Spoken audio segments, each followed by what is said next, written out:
behalf of all the media and on behalf of Malaysia, officially welcome back to Malaysia. We're going to get a mic to you very, very shortly, I believe. There it is, yes. Hello, everyone. It is really, really, really nice to be back here in Malaysia. And thank you to all of you. Wow. I don't think I've ever seen so many media in one place at the same time. Thank you for making the effort to come and see me today. I am so happy to be back in Malaysia and to meet all of you. And hopefully you'll meet my little man.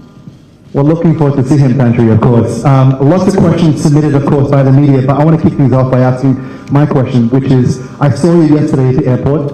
I asked you the all-important question, what was your go-to dish? Malaysian dish upon arriving. You said to me, ipo chicken with nya chor kai. Nga choy kai. It's been 24 hours. Have you managed to indulge yet? Of course. I already had my curry laksa, I already had my nasi lemak, I already had my nga choy kai, I had already hor fun, all that. Yes. Good stuff. That's why I look so fat. Well, we're going to kick off right now with some of the questions, of course, submitted by the media. Michelle Yeoh, we'll kick off. Michelle Yeoh, we'll start with, you mentioned in your speech that you were bringing the Oscar home. Today is that day. How does it feel to be back in Malaysia, and how does it feel to bring that Oscar, not just to Malaysia, but to your hometown, your family, and to your late father? Well, first of all, I think it was such an incredible journey. It was a roller coaster ride that started last year when the movie first came out. Everything Everywhere All at Once came out in March. So can you imagine the Oscars was this March? So it was a whole year of not knowing, wanting, hoping, wishing, and finally, I think closer to the end of the year, we heard rumblings that our movie had such great opportunities to be nominated. And of course, I myself was also put out there. And I must say, this is the first time there was any hope that I could be included in the table to have a conversation about why these kind of roles are so important, especially to someone who looks like us. And there's been so little representation for so long, for far too long. So, and I remember during the journey, everyone was always asking, so do you want the Oscars? I'm like, oh, hell yes. Of course I want the Oscars. Who doesn't, right? I'm not going to beat around the bush and say, oh no, you know. No, because it represents so much to so many of us. And I must say, I heard the roar of joy, happiness all across the world to Los Angeles. So I thank all of you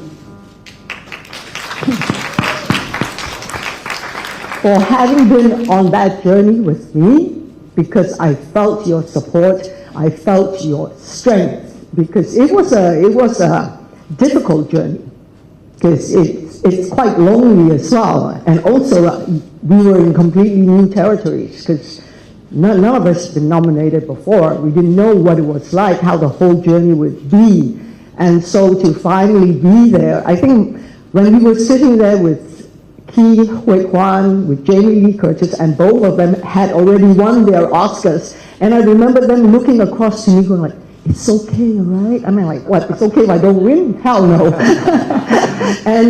And I think my biggest fear at that moment was, it suddenly struck me, my mom is here watching. At first we said we'll get a few friends with her, maybe about 30 people, you know, because it's early in the morning.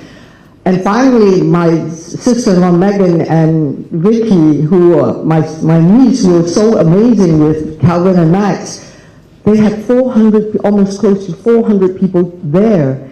And that thought was, if they don't call my name, what's going to happen in that hall?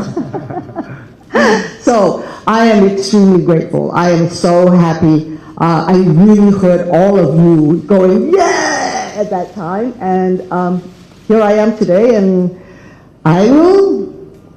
this is Vicky. She helped to organize everything, my beautiful niece. And so, as promised,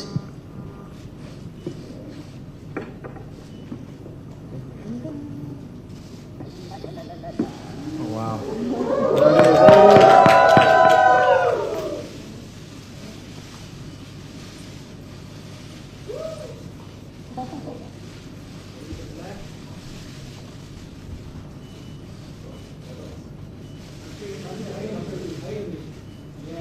And just to remind everyone, we will do a photo session at the very end of the PC as well, so don't worry.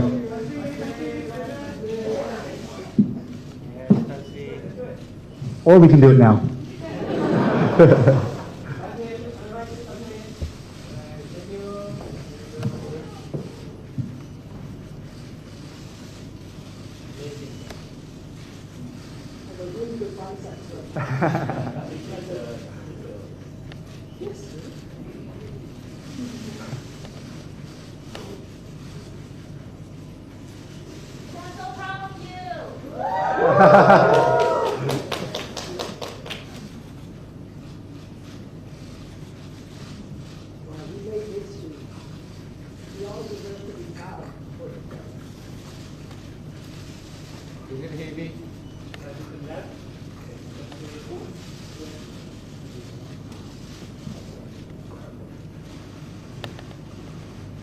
Well, once again, everyone, we can do another quick one at the end. We'll just get through some of your questions that you submitted. Thank you so much, Tanshi Michelle Yeoh, for that. Just piggybacking off what you just said, actually, Tanshi, I think that's a perfect segue into the next question, which is, what was it like, watching your mom's reaction during the Oscar viewing party in KL all the way from Hollywood? I was overjoyed. I could feel that love and happiness, collectively, everyone. I think for me it was such a sense of relief to start off with. So I was really happy. And obviously my mom is overjoyed. Good stuff. Well, another question here is, at the Oscars, you encourage ladies, don't let anybody tell you you're past your prime, never give up. Thank you, Asha. But have you ever, in your 40 years of shooting career, ever felt like you wanted to give up? And what was the one thing that kept you going in the past 40 years? As in, what was the one life motto that encouraged you through these trials and tribulations? I think if I had that thought, I wouldn't be sitting here today. I think in our line of business, it's very important that you are truly passionate about what you do, because you never know what's around the corner. Once you finish a job, it's like, do you have the next job in line? It's not like you have a steady job. But I must say that I've been very, very blessed that I've had continuously been able to work on very interesting, very diverse, and very forward-thinking filmmakers that has enabled me to fight for what I truly believe in. Representation, diversity, especially empowerment of women. I don't believe just because we're a woman, we are a weaker sex. I mean, that is such an old school thought. And I don't think the men think that either. So why do we have to continue with this saying? And I think in America at that point, there was someone who said, oh, look at the definition of prime for women. Once you're past 30, you're past your prime. How ridiculous is that, right? So maybe someone should change that definition. And what? We should change the definition. We should never allow somebody to put us in a box. And that's always what I've strived to do, is not to be put in a box. I mean, if I've been put in a box, I honestly wouldn't be working so much. And on that note, Tantri, in your opinion, what is necessary for the Malaysian entertainment world to be better recognized on a global scale? I think we have so many stories that can be told. I think we have to be bold. We have to be courageous and know and believe in ourselves that we can. I think a lot of the times we box ourselves in a comfort zone where, well, let's just deal with our own market. When you make a movie, it should be global. It should not be for this or for that. That's when you speak a global language. And that's what we strive to do continuously. So I know there are amazing filmmakers from this part of our world. And we just have to, first of all, we have to create opportunities for them. We have to create platforms that will showcase their talent. So I do want to work very closely with the heads of studios here, people who can make the change, people who can push the path forward. Yeah. And I think that's a great segue into this question, which is, Tantri Michelle Yeoh, have you ever thought about becoming a film director or producer in the future, and perhaps it being a Malaysian film, and why? As a director, no, because directors have no life. I love my life too much. Because being a director, you have to be completely invested in it. You eat, dream, everything. You have no time for anything, because being a director, you have to know everything and be everywhere all at once. I love producing. I have produced before, and now I can see that I've started to do so again. And because at one stage it was very important to identify what it is you are good at, push that forward, make people understand this is your gift, this is your talent. See me. And then now I am able to branch out more, because people have started to listen. People have started to appreciate what are the things we can bring forward. You know, as a Malaysian, as someone who is from this part of the world, the stories we can and are able to make that bridge. So yes, producing definitely. And as an actor, I love what I do. I am so lucky that I can say, it's not a job. It's really a passion.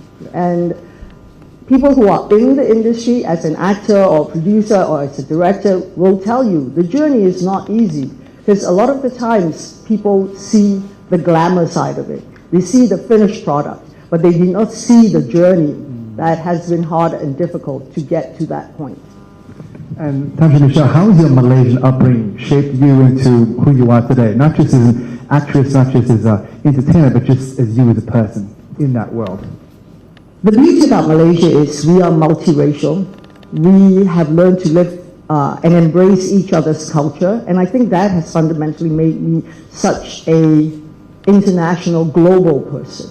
So anywhere I go, I don't see differences. I see how I can learn from other people, because when we are here in Malaysia, we learn from our Malay friends, our Indian friends, our Chinese friends. I believe there was a beautiful advertisement that was made by our late film, I'm going to forget her name, but I will remember, where she asked a group of children, what is your race? And I remember there was a Chinese boy and a Malay boy, and they all stood together and they looked at each other very puzzled.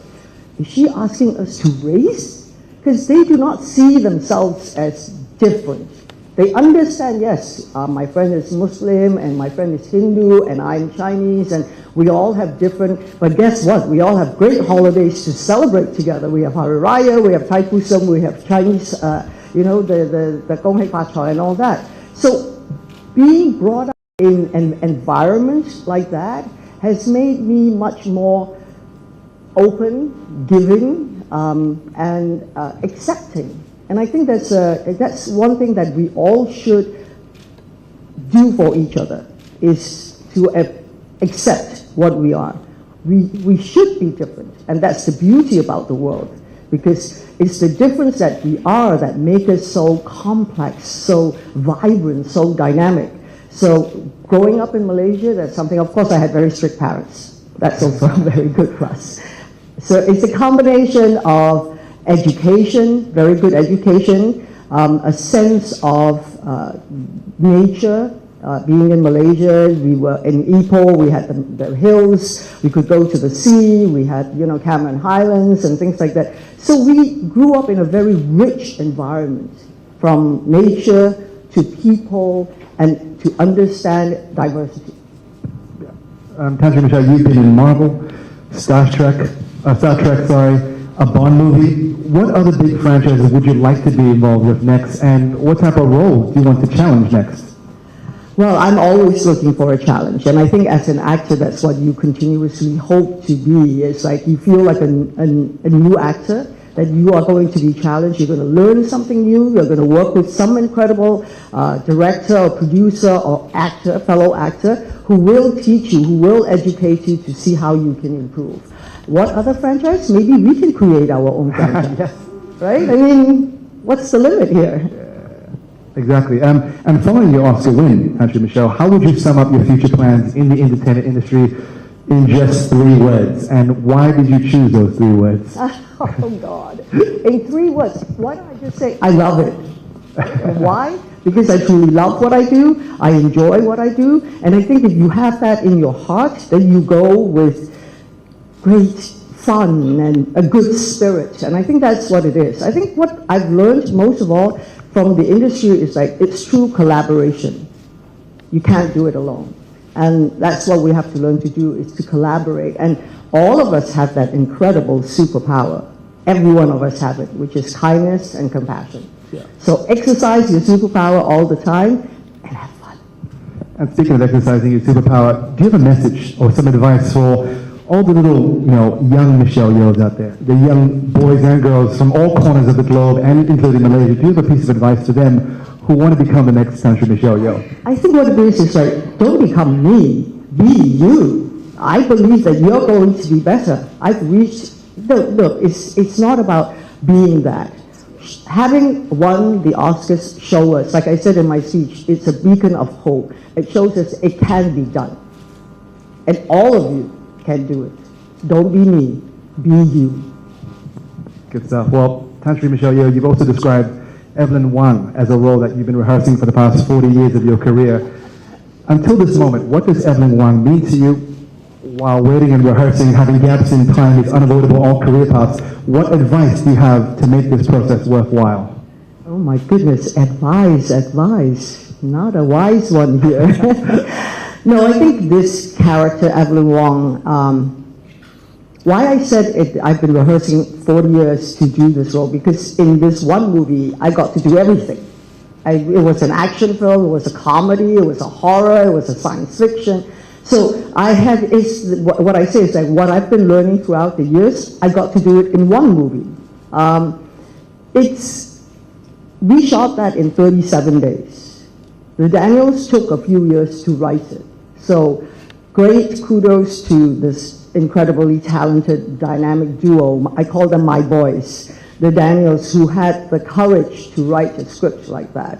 I mean, who would have thought hot dog fingers is now such a craze? Who would have thought that we all want to be rocks, with googly eyes? I think what it is, for me, the most important thing here was that it reached out to the Evelyn Wangs and the Deirdres of the world to say, we see you, because, Evelyn Wang is someone that you will walk past. Why I love this character was she's a very ordinary woman who was doing everyday things that we all know so well. And nobody even would give her a second look.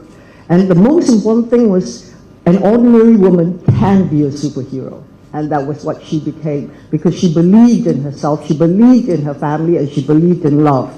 And in every universe, that was the core essence of our film. It's about love, it's about family, and how we never give up on each other. So for us, and it reached out to the young generation, because the young generation live at a pace that is so fast. I mean, when I sit down and try and talk to them and look at what they're looking on TikTok, and they're going like, I'm like, wait, stop at page 2. I haven't even looked at it yet. They've already gone by. So in their world, they understood our film right away. And they understood that in many ways we do try to communicate to them, but sometimes it's like what they call generational trauma, that we don't know how to communicate. It's true, when I see my niece or the first thing I say, why didn't you cut your hair? It's like, oh, no, I love you, I miss you too. It's like, hello. So it's that. And then they felt that we heard them. We do see you. We might not know how to express it properly, but give us a chance. Don't just give up on us. Because sometimes we are very harsh to the people that are closest to us. Because simply, we know they will not give up on us. You say to your mom, I hate you, and walk away. And you know that she's not going to, slam the door and leave the house forever, right? She'll still come back to you and, okay, have a piece of chicken or something like this, we'll feed you. So it's how we must learn to communicate with each other. And the Daniels, when they wrote this, they were facing the same problems with, especially Daniel Kwan with his parents, where he felt he couldn't have a conversation together without, it turning out into be a big melodrama or something like that. So through the movie, through sort of like a bit of a facade, they managed to start such beautiful conversations. And I think that's why this movie touched so many people on so many levels, and everyone found their own universe in it. their own moment that meant more to them than somebody else. Good stuff. I think we have time for one final question. So, Pastor Michelle, your win at the Oscars, it's been said many times, but we'll never get tired of saying it, has pushed Asians to the forefront. How did you break the glass ceiling and prove that all people deserve the same opportunities? Really, simply by never giving up. Always show up. It's perseverance, it is hard work, it is you keep pushing the envelope, and hopefully you meet storytellers, especially producers, people able to make the change, who have the vision and the foresight to say, because we always ask for something original. Write me an original script, write me this, write me that. Who has the guts to actually go through with it? So I've been very blessed. We kept pushing the envelope. We never gave up. We always said, we are not, one thing that I won't do is I won't play a role that just puts us back in the stereotypical boxes. Because if you do that, for me, it's not for everyone. I feel that means I endorse that role. So that's why I keep looking and I keep looking, and I was very fortunate.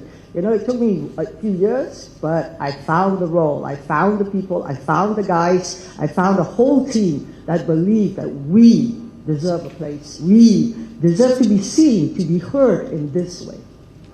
Well, Pastor Michelle Yeoh, we've got members of the media here from not just Malaysia, but around the world. Do you have a message? I know you just got to Malaysia, but when can we expect you back next? And your last message to not just all Malaysians watching, but of course the whole world watching right now. Well, the thing is, I am filming, actually I started filming Wicked 1 and 2 in London because I received a phone call from John Chu, who did Crazy Rich Asians, and I'm sure you all know and love him for that. And so I have to go back. I'm back here this time very specifically because I promised my mom I will be here for her birthday. And you know, because of the pandemic, she's not been able to celebrate for a few years. So we're going to throw her a big party this time. I will be back soon. Once I finish filming in London, I hope to be back maybe in July or August, because I do believe there's so much to do in our part of the world. Malaysia, Singapore, Thailand, you know, Laos, Cambodia, Vietnam, Hong Kong, the whole of China, everywhere. All of us collectively, don't isolate yourselves. Don't feel I must only tell my story. We are collaborators. We are storytellers. Let's work together and do great things. Pastor Michelle Yeoh, 6 weeks ago you became not just the most talked about Malaysian in the world, but you became the most celebrated person in the world. And for that, Malaysia wants to say we're super proud of you. We want to say thank you so much for today, coming back here. Please join me, everyone, in giving a big thank you. Round of applause to Michelle Yeoh, everyone.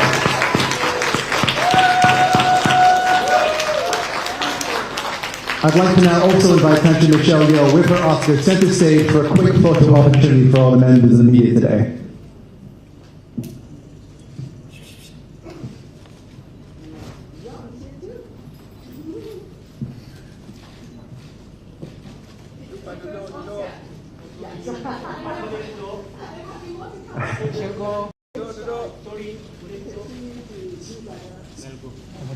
So country, we'll just start on the left-hand side if we can.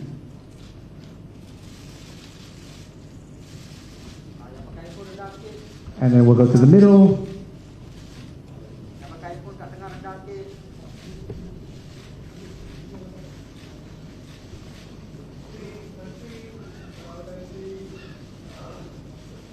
I'd also like to invite onto stage right now to join Pastor Michelle Yeoh, the CEO of FNAS as well, to come up on stage.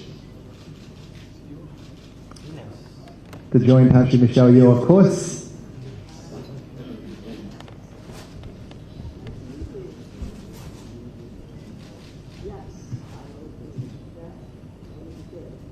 So whenever you're ready, we'll start with the left-hand side again.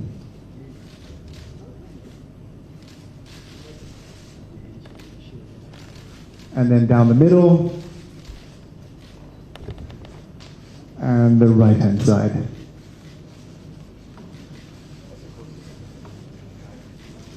All right, ladies and gentlemen, once again, thank you, Pastor Michelle Yeoh, for being here today, bringing the Oscar home. Let's give another big round of applause. Pastor Michelle Yeoh, the pride of Malaysia, back in Malaysia. We'd like to invite now Tasha Michelle Yeoh off stage, and once again, members of the media, we hope to see you at Pavilion KL, 3 p.m., the red carpet, the official Tasha Michelle Yeoh meet and greet happens at Pavilion KL, 3 to 4 to 5 p.m., I think it is. It starts at 3 p.m. We hope to see you there. Thanks again for being a great, great audience today.